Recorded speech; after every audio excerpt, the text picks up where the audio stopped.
you to Chris for that contribution. We're time for people to ask questions and make contributions later, so we're just going to carry on and push on through. Chris talked about how it's easy to feel like being in a minority, and I know lots of people. I talk to people who come into these meetings, they say that's how they feel at the moment, but that's why it's important to have these meetings, to feel that we are together. And those of us that went down to the Newcastle demonstration on the 16th of May, when we demonstrated against the push of the government wanting to call us hate marchers and drive us off the street, it was magnificent. It was a fantastic feeling. I know there are people here in this room who were there on those coaches that went down from that demonstration, to feel the unity, and it was a beautiful, peaceful movement. It was fantastic, and so to see that we're not the minority, we are the majority, and we actually need to find a way to push back against the mainstream media that dominate the views that come at us every day across the media. Really, really pleased to introduce our final speaker, Andrew Feinstein. I'm sure most people know who Andrew is, but he's a former ANC Member of Parliament from South Africa. He served under Nelson Mandela, and he's been a resident of Holborn and St Pancras for over 22 years, where he very nearly defeated Keir Starmer in the last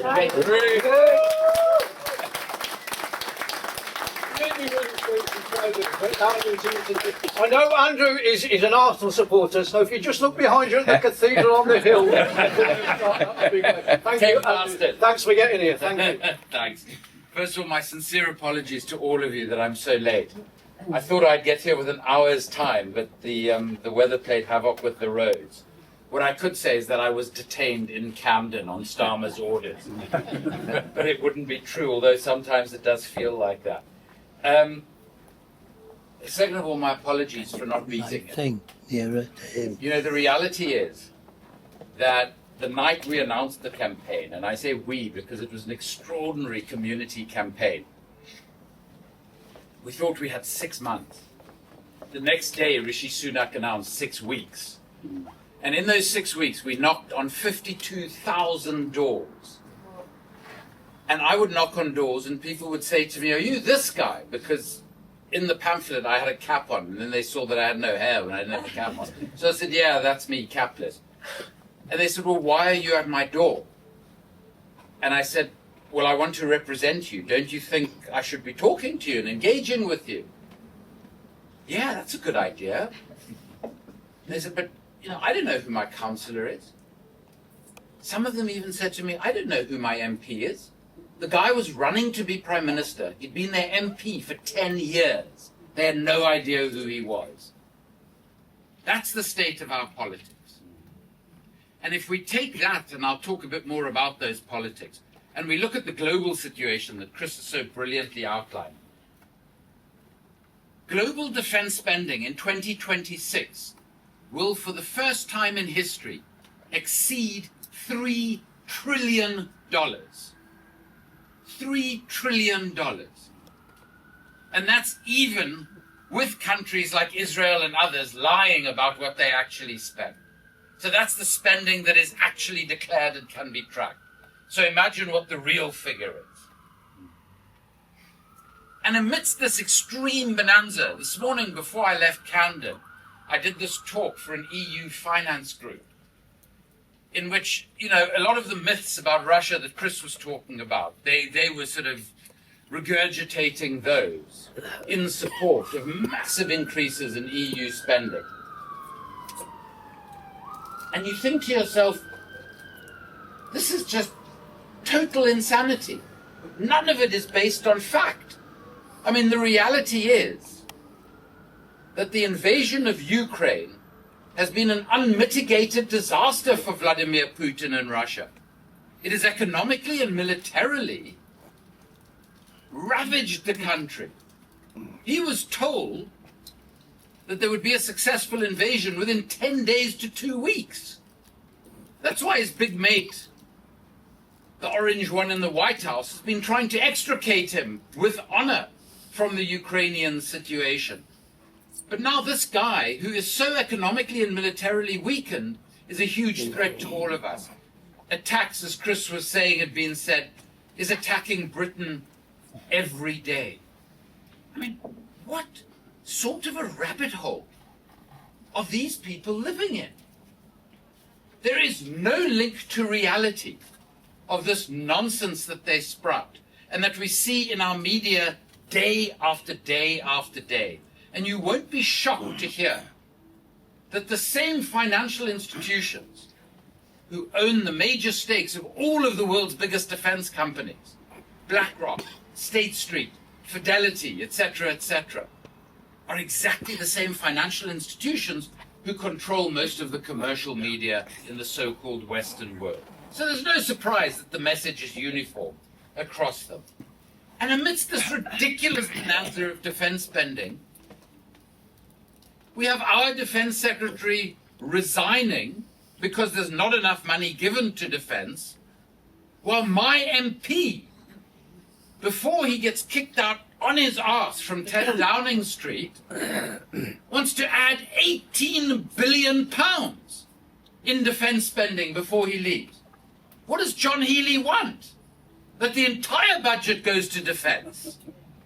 I mean, the sort of insanity that is regarded as adult politics today, because let's not forget, when Jeremy Corbyn was on the cusp of winning power, they told us, oh my God, we can't have him. We need the adults to be running the show. These are the adults? Blimmin' hell. I'd rather have kindergarten kids run the show than this lot. Defense spending doesn't happen in isolation. It has massive consequences for everything else. And one of the most profound consequences is the extreme and indefensible inequality that gets worse every day in the United Kingdom and across the world. You know, today in Britain, we have more billionaires than at any time in our history. Something that Jeffrey Epstein's mate, Peter Mandelson, is very proud of.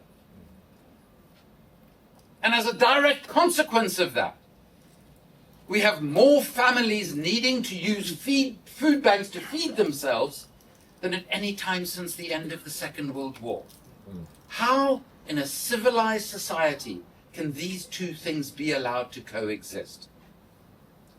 And I wish I could say Britain was the exception. The United States is even worse, and most European countries are trying really hard to catch up with the US and the UK. And you know, I wish Peter Mandelson was the exception. But so many of the West's leading politicians, leading corporate leaders, were mates of Jeffrey Epstein. And that's not by coincidence. Because what characterized their behavior? The belief that they are superior human beings. The belief that they can treat other human beings as they want to for their own purposes. And as a consequence, they abuse girls and young women for their own pleasure. And are there consequences? Oh dear. Peter Mandelson had to come back from Washington.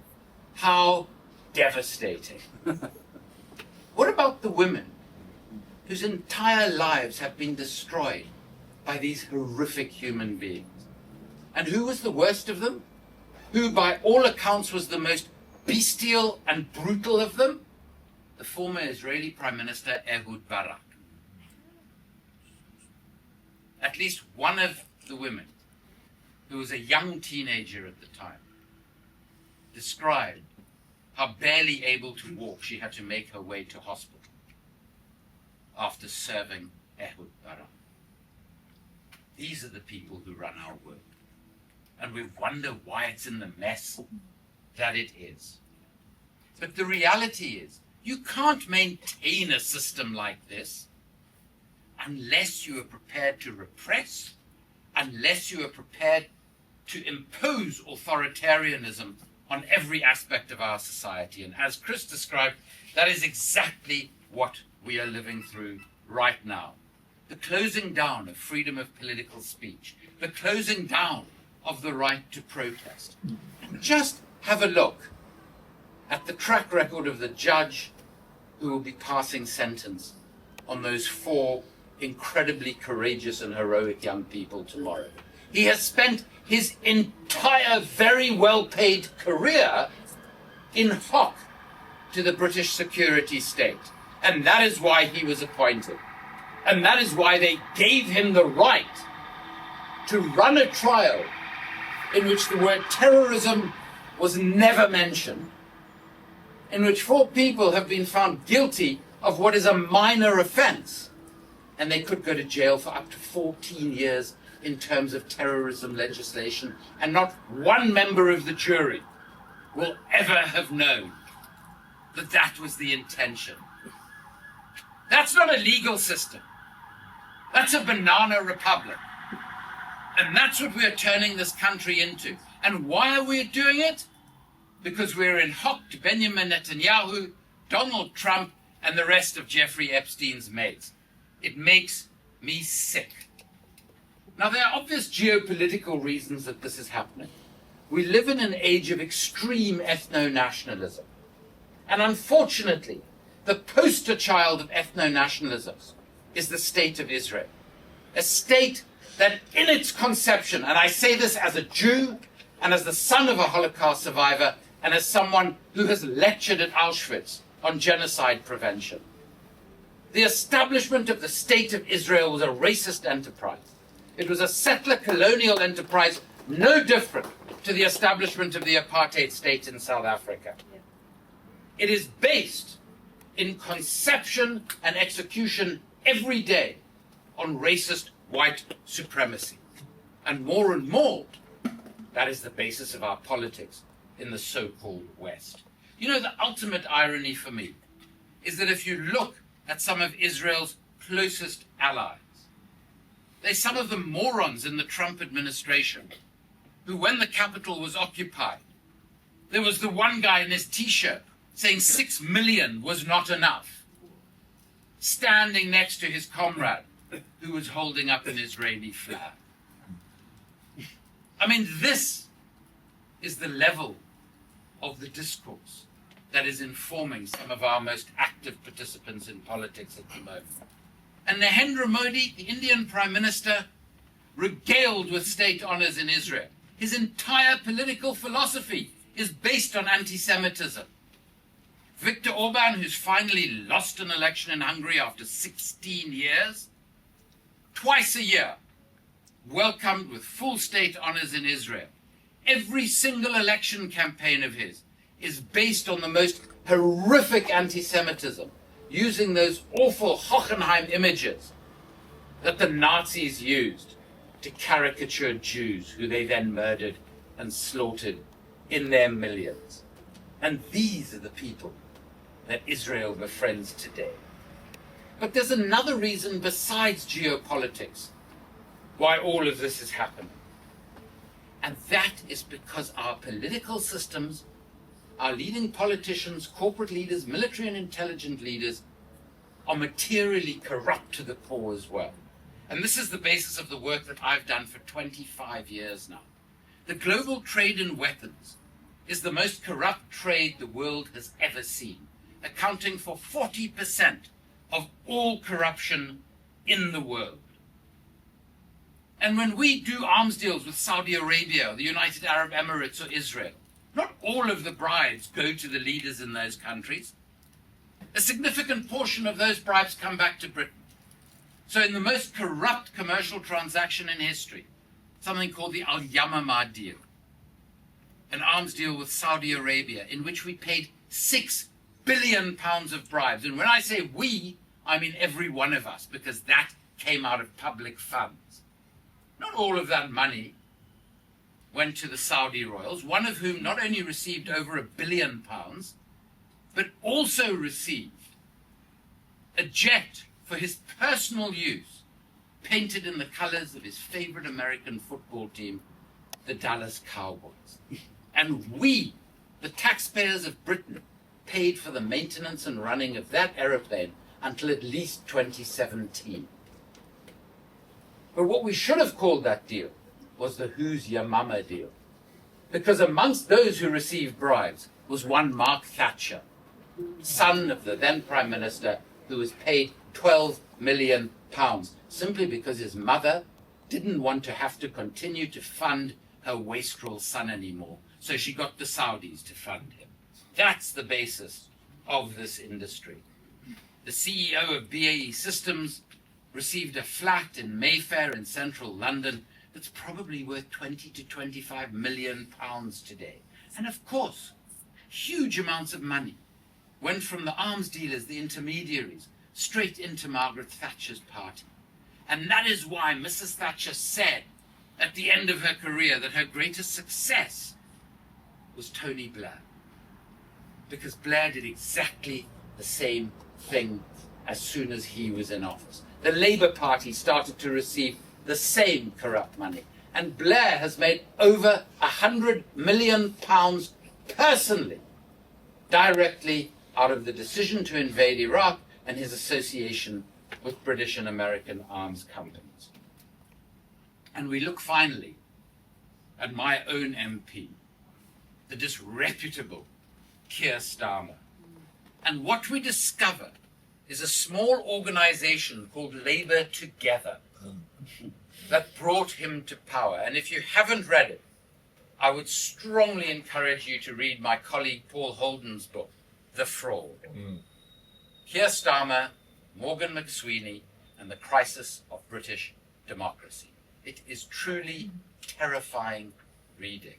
And who funded Labour Together to bring Keir Starmer to power?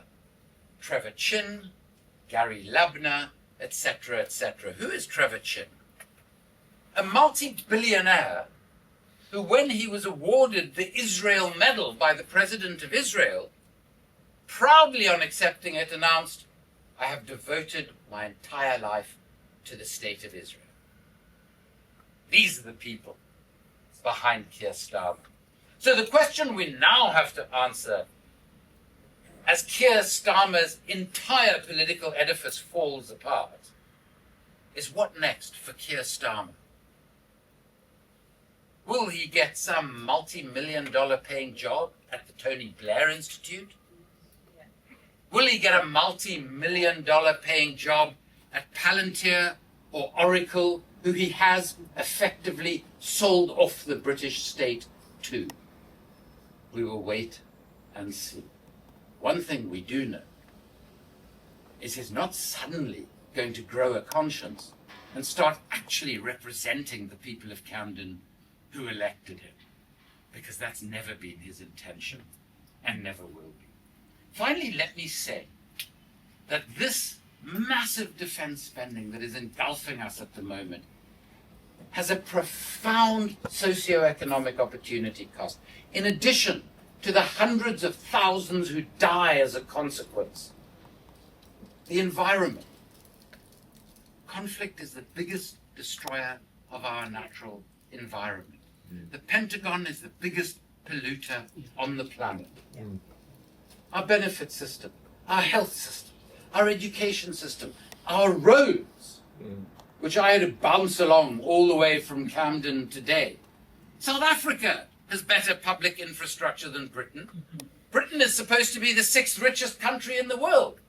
Where has the money gone? And in South Africa,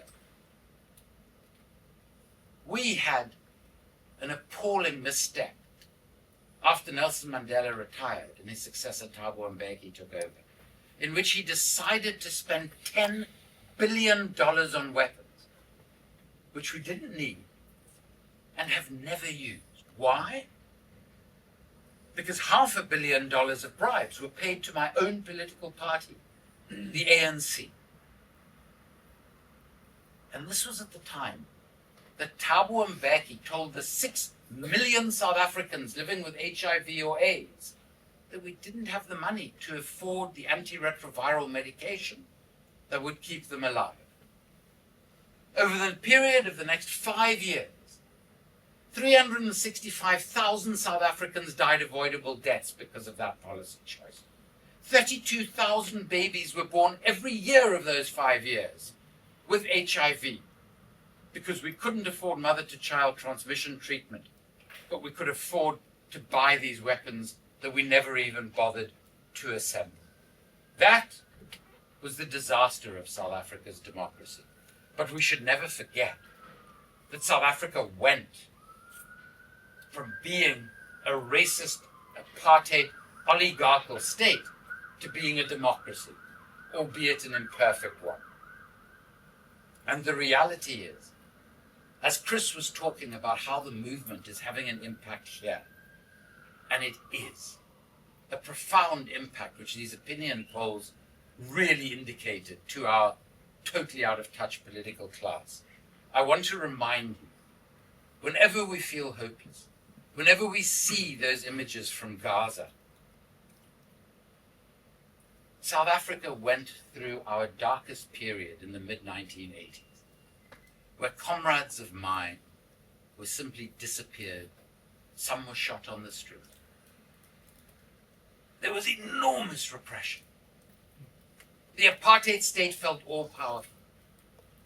But out of that darkness emerged the glimmers of light that just a few years later led to the unbanning of the ANC, the release of our political prisoners, and the start of negotiations. And a further 4 years after that, Nelson Mandela became our first ever democratically elected president. So I have experienced the reality that even when one goes through extraordinary darkness, if history is on your side, if justice is on your side, if the vast majority of people in your country and around the world, like I'm sure many of you were during the struggle against apartheid, if the majority of people are on your side, then the reality is we can and we will be victorious. Thank you.